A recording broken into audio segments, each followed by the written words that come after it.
At the beginning of the Edwardian era, the boys of Britain were in danger. Unhealthy, unmotivated, and under bad influences. They were in trouble and needed help. Many feared that if they didn't get it, the nation's morality would be fatally undermined, and the empire would rapidly decline and fall. Salvation came in the unlikely shape of a book. It was written by a war hero, but was a manual for peace. It aimed to mould men, but celebrated being a boy. It influenced the lives of millions and introduced a code of common values around the globe.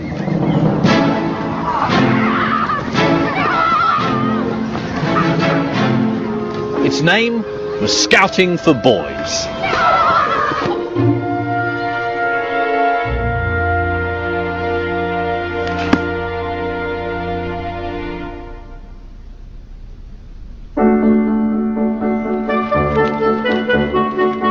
The Scouts are a British institution, so much part of the national consciousness that we imagine they've been going forever.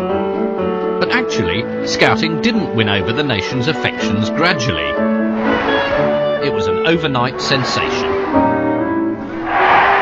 It all began in 1908 with a best-selling handbook. In the 20th century, only the Bible, the Quran and the thoughts of Chairman Mao sold more copies than Scouting for Boys.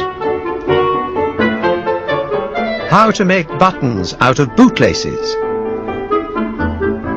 How to fly Britain's flag. The boy who apes the man by smoking will never be much good. The book is definitely not the expression of a systematic ideology.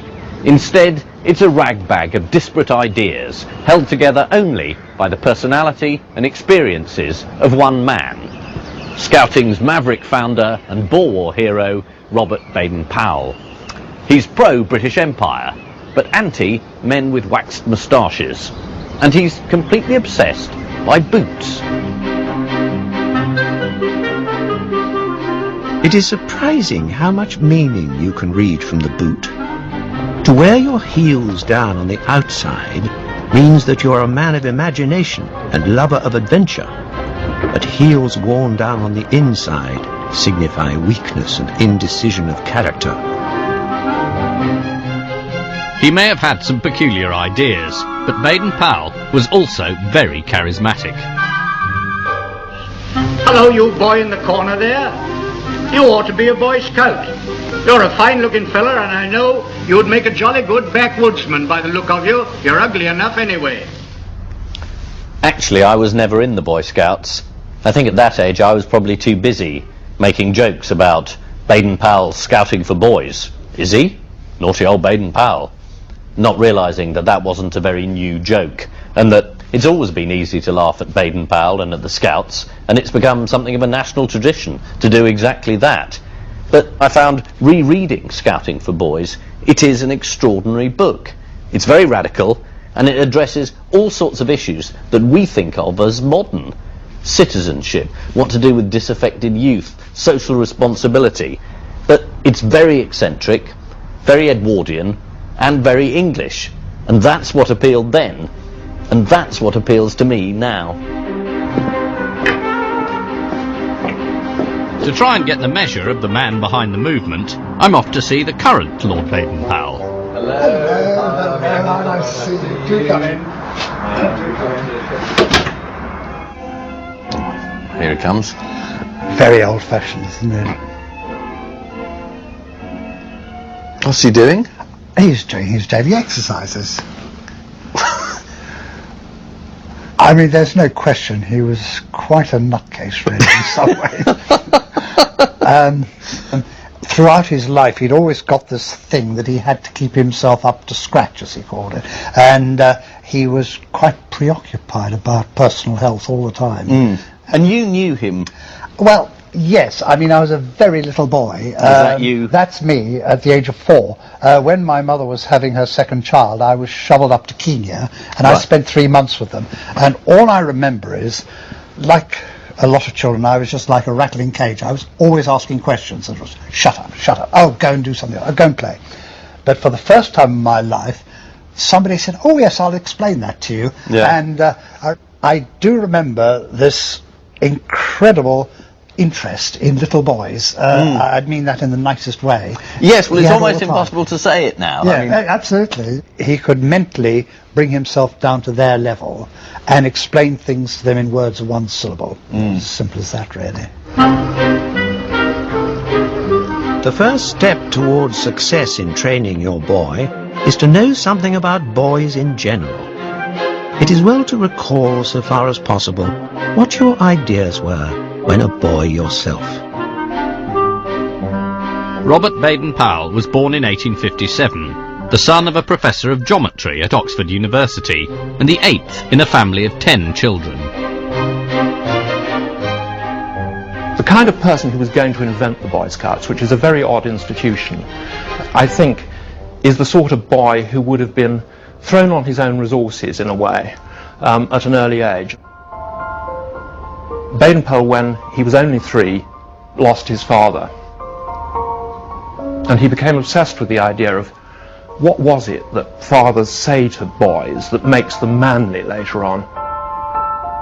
His widowed mother was, however, pushy enough to get him the best available training as a man. He was accepted on a scholarship to one of England's leading public schools, Charterhouse. Life here offered Baden-Powell a wealth of new experiences. Most of them, however, well away from the classroom. Outside the school walls was the copse.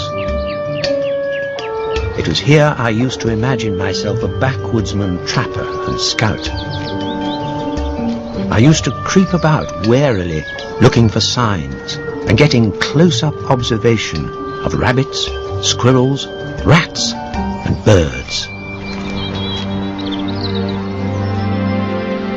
At Charterhouse, Baden-Powell also witnessed a well-established scheme for turning feckless boys into responsible men. Baden-Powell was influenced by the prefect system here, but it's not called prefects, is it? It's a monitorial system. A monitorial system, So, right. yeah. So tell me, what is your role? What do you do? It's our duty to almost act as quasi-teachers when teachers aren't there. So it's our job to look after children and make sure that they're feeling comfortable within the school. We don't look at ourselves as policemen, we look at ourselves as carers. Oh, right. That sounds a very, very thought-through line. Have you said it before? I've never said that before. In the Scouts, Baden-Powell would transform prefects into patrol leaders. Give full responsibility and show full confidence in your patrol leaders. Expect a great deal from them and you will get it. The whole ulterior object of this scheme is to form character in the boys, to make them manly, good citizens. Baden-Powell would devise other ways to introduce the public school ethos into the Scouts. England's young gentlemen had long been taught that good sportsmanship was not just for the playing field, it was an attitude for the whole of life. The sentiment was expressed in a popular poem, Vitae Lampada, by Henry Newbolt. Scouting for Boys gives instructions for acting it out in a show.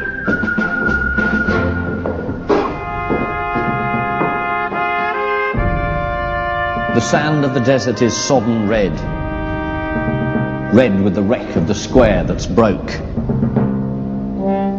The Gatling's jammed and the colonel dead, and the regiment blind with dust and smoke. The river of death has brimmed its banks, and England's far, and honour a name. But the voice of a schoolboy rallies the ranks. Play up, and play the game.